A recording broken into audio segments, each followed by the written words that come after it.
Praise the lord, హల్లెలూయా. దేవుని నామమునకు మహిమ కలుగును గాక.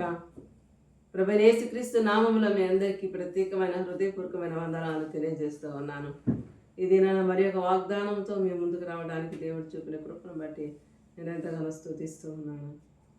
ఈ దినం మరి ఒక వాక్యాన్ని మనం ధ్యానం చేసుకుందాం. నిర్గమకాండం 15వ అధ్యాయం 22వ వచనం నుండి కొన్ని మాటలు మనం చూసినట్లయితే, మోషే ఇజ్రాయేలీలందరినీ నడిపిస్తూ ఉన్న సమయంలో వారు ఎర్ర సముద్రమును దాటి షూరు అరణ్యంలో ప్రవేశించినప్పుడు ఆ షూరు అరణ్యంలో 3 దినములు వారు నడిచారు.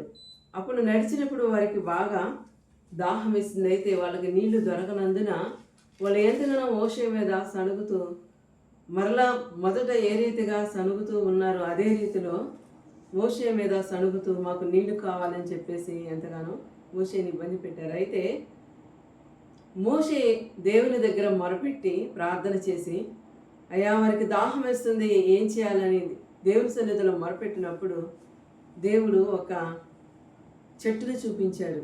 ఆ చెట్టును చూపించి అది నీళ్ళలో వేసినప్పుడు దాని ఆ మారాలో ఉన్నటువంటి నీళ్ళన్నీ కూడా మధురంగా మారిపోయినాయి అంట. దేవునికి స్తోత్రం కలుగుగాక. మార అంటే చేదు అని అర్థం.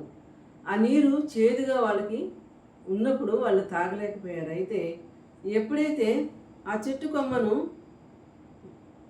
ఆ నీటిలో వేశారో అప్పుడు ఆ నీళ్ళన్నీ కూడా తీపిగా మారిపోయినాయి. దేవునికి స్తోత్రం కలుగునుగాక.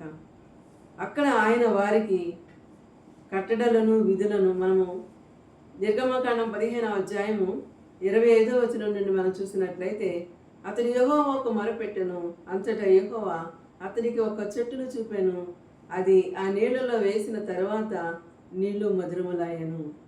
అక్కడ ఆయన వారికి కట్టడను విధిని నిర్ణయించి అక్కడ వారిని పరీక్షించి, మీ దేవుడైన యెహోవా వాక్కును శ్రద్ధగా విని ఆయన దృష్టికి న్యాయమైనది చేసి ఆయన ఆజ్ఞలను విధేయులై ఆయన కట్టడలన్నిటిని అనుసరించి నడిచిన ఎడల నేను ఐగుప్తీయులకు కలుగజేసిన రోగములలో ఏది మీకు రానియను, నేను స్వస్థపరచు యెహోవాను నేనే అని తెలియజేశాడు. దేవునికి స్తోత్రం కలుగునుగాక.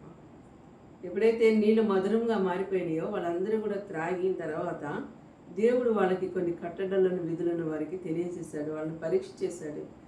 పరీక్ష చేసిన తర్వాత ఈ కట్టడలను న్యాయ విధులన్నిటిని మీరు గైకొని వాటి ప్రకారం జీవించినట్లయితే, వాటి ప్రకారం మీరు అనుసరించి నడిచినట్లయితే నేను ఐగుప్తీయులకు కలుగజేసిన రోగములలో ఏది మీకు రానియను, నేను స్వస్థపరచు యెహోవాను నేనే అని వాగ్దానం చేశాడు. దేవునికి స్తోత్రం కలుగునుగాక. అంటే వాళ్ళకి ఉన్న శరీర బలహీనతలు కానీ ఎలాంటివి వాళ్ళకి రాకుండా ఐగుప్తు దేశంలో ఎట్టి మరి తెగుళ్ళు వారికి కలగజేశారు. అలాంటి తెగుళ్ళన్నీ కూడా వీళ్ళకి రాకుండా వాళ్ళు స్వస్థపరిచి మంచి ఆరోగ్యం వారికి కలగజేసి క్షేమం కలగజేస్తానని దేవుడు ఇక్కడ వాగ్దానం చేసి ఉన్నాడు.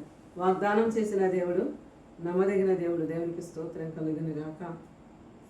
నిర్గమకాండ 23వ అధ్యాయం 5వ వచనంలో మనం చూసినట్లయితే, నీ దేవుడైన యెహోవాను సేవింపవలెను, అప్పుడు ఆయన నీ ఆహారమును నీ పానీయమును దీవించును, నేను నీ మధ్య నుండి రోగములను తొలగించేదనే వాక్యం సెలవిస్తుంది. మన మధ్యలో నుండి ప్రతి రోగం, ప్రతి బలహీనత, ప్రతి అనారోగ్యం నుండి మనకు విడుదల చేసి మన నుండి విడిపించి దేవుడు మనల్ని స్వస్థపరుస్తానని ఈ దినాన మనతో మాట్లాడుతున్నాడు. ఆ సమయంలో ఇశ్రాయేలీయులతో మాట్లాడిన దేవుడు ఈరోజు మనతో కూడా మాట్లాడుతూ ఉన్నాడు. ఒకవేళ శరీర బలహీనతలో, అనారోగ్యములతో, దీర్ఘకాలిక వ్యాధులతో ఒకవేళ బాధపడుతున్నారా, వాటన్నిటి నుంచి విడిపించి నేను స్వస్థపరిచి యెహోవాను నేనే, యెహోవా రాఫాగా ఆయన ఉండి మనల్ని స్వస్థపరిచి, మనం బలపరిచి, మన ఆరోగ్యమును కుదురుపరిచి మనల్ని స్థిరపరచడానికి ఆయన ఎల్లప్పుడూ సిద్ధంగా ఉంటాడు. దేవునికి స్తోత్రం కలుగునుగాక. దేవుని నామమునకు మహిమ కలుగునుగాక. అవును, ఉండి చెదరిన వారిని ఆయన బాగు చేసే దేవుడు. దేవునికి స్తోత్రం కలుగునుగాక. వారి గాయములన్నిటిని కూడా కట్టువాడు ఆయన, మాన్పువాడు ఆయన. ఒకవేళ హృదయ సంబంధమైనటువంటి గాయములతో, వేదనలతో, బలహీనతలతో ఉన్నారేమో, వాటన్నిటి నుండి కూడా విడిపించి దేవుడు స్వస్థపరిచి మనలను మంచి మార్గంలో నడిపించడానికి ఆయన ఎల్లప్పుడూ మన పక్షంగా ఉన్నాడు. దేవునికి స్తోత్రం కలుగునుగాక. ద్వితీయోపదేశకాండం 7వ అధ్యాయం 15వ వచనంలో మనం చూసినట్లయితే, యెహోవాని యొద్ద నుండి సర్వరోగములను తొలగించి నీవెరిగి ఉన్న ఐగుప్తులని కఠినమైన క్షయవ్యాధులన్నిటినీ నీకు దూరపరిచి నిన్ను ద్వేషించు వారి మీదకే వాటిని పంపించునని దేవుని వాక్యం సెలవిస్తుంది.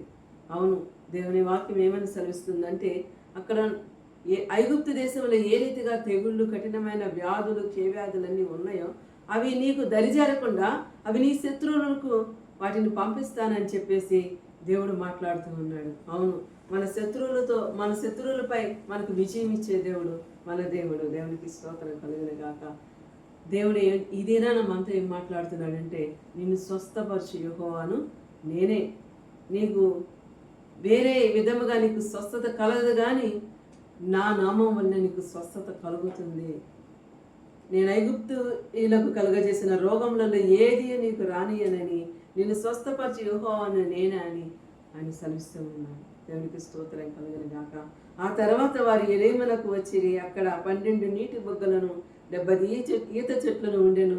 వారు అక్కడనే ఆ నీళ్ళ యొద్ద దిగిరి. దేవునికి స్తోత్రం కలుగును. అవును, ఆయన కలిగిన బిడ్డలకు ఎల్లప్పుడూ ఎప్పుడు కూడా సమృద్ధి ఉంటుంది.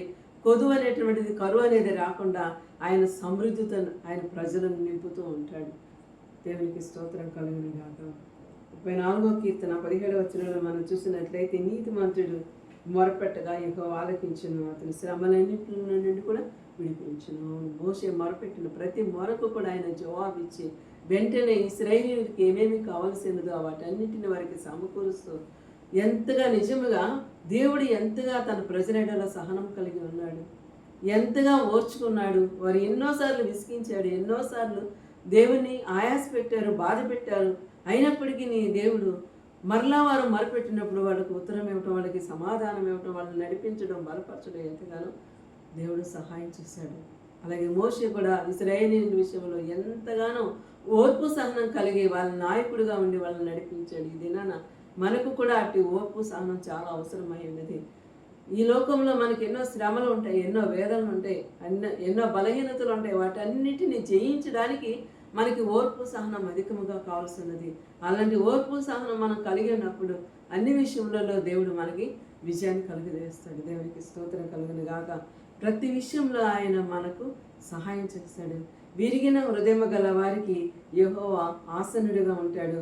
నలిగిన మనసు గల వారిని ఆయన రక్షిస్తాడు. దేవునికి స్తోత్రం కలుగును గాక. దీనులమై విరిగి నలిగిన హృదయం గలవారమై ఆయన సన్నిధిని మనం ఒదిగి జీవించినప్పుడు వారి ప్రతి బలహీనత నుండి విడిపించి ఆత్మలో మనల్ని బలపరుస్తూ మనకు తోడుగా ఉండి నడిపిస్తాడని దేవుడు తెలియజేస్తూ ఉన్నాడు. ఇదేనా దేవుడు మనకి ఇచ్చినటువంటి వాగ్దానం ఏంటంటే, నేను ఐగుప్తులకు కలుగజేసిన రోగములలో ఏది మీకు రానియను, నేను స్వస్థపరచు యెహోవాను నేనే అని తెలియజేశాడు. దేవునికి స్తోత్రం కలుగును గాక. మరి ఏ నామం వలన రక్షణ కలుగుదు, కానీ యేసు నామములోనే రక్షణ కలుగుతుంది. స్వస్థత ఆయన వలన కలుగుతుంది. పాపములను క్షమించుటకు ఆయనకు మాత్రం అధికారం అన్నది. దేవునికి స్తోత్రం కలుగును గాక. ప్రతి విషయంలో మనకి సహాయం చేస్తాడని దేవుడు తెలియజేస్తూ ఉన్నాడు. ఈ వాగ్దానాన్ని ఎత్తిపెట్టి మీ అందరూ కూడా ప్రభు సన్నిధిలో ప్రార్థించినప్పుడు ఖచ్చితంగా నీకు ఏదైనా బలహీనత ఉన్నా ఈ రాత్రికాల సమయంలో ఆయన నిన్ను స్వస్థపరచడానికి సిద్ధంగా ఉన్నాడు కనుక ప్రభు సన్నిధిలో వ్యక్తిగతంగా నువ్వు ప్రార్థించినప్పుడు, నువ్వు మోకరించి ఆయన సన్నిధిలో విజ్ఞాపన చేసినప్పుడు నీ ప్రతి బలహీనతను విడిపించి స్వస్థపరిచి నీకు మంచి ఆరోగ్యమును కలుగజేస్తాడు. దేవునికి స్తోత్రం కలుగును గాక. అలాంటి స్థితిలో మీరు మొరపెట్టి దేవుని దగ్గర నుండి సమాధానం పొందుకోవాలని తెలియజేస్తూ దేవుడి కొద్ది మాటలు దీవించింది కాక. ఆమేన్. ప్రార్థన. మహాపరిశుద్ధమైన మా తండ్రి, మీకు స్తోత్రాలు. జీవాధిపతి మీకు వందనాలు. స్వస్థపరచుకో నేను వాగ్దానం ఇచ్చిన తండ్రి, మీకు స్తోత్రాలు. అవును తండ్రి, అయా మీకు స్తోత్రాలు. మమ్మల్ని స్వస్థపరిచే దేవుడు, బలపరిచే దేవుడు, అభిషేకంతో నింపే దేవుడు, ఆత్మతో నింపే దేవుడు, ధైర్యం ఇచ్చే దేవుడు, అన్నీ మీరే తండ్రి, మీకు స్తోత్రాలు. నీ బిడ్డలైన వారు తండ్రి ఎంతమంది అయితే వాక్యం వింటున్నారో వారి అందరూ కూడా తండ్రి వారికి ఉన్న ప్రతి సమస్య నుంచి విడిపించి, ప్రతి అనారోగ్యం నుండి విడిపించి, స్వస్థపరిచి మీ సన్నిధిలో వారిని బలపరచమని, సహాయం చేయమని యేసు పరిశుద్ధమైన నామములో అడిగి వేడుకొని పొందుకునే నామం తండ్రి. ఆమేన్.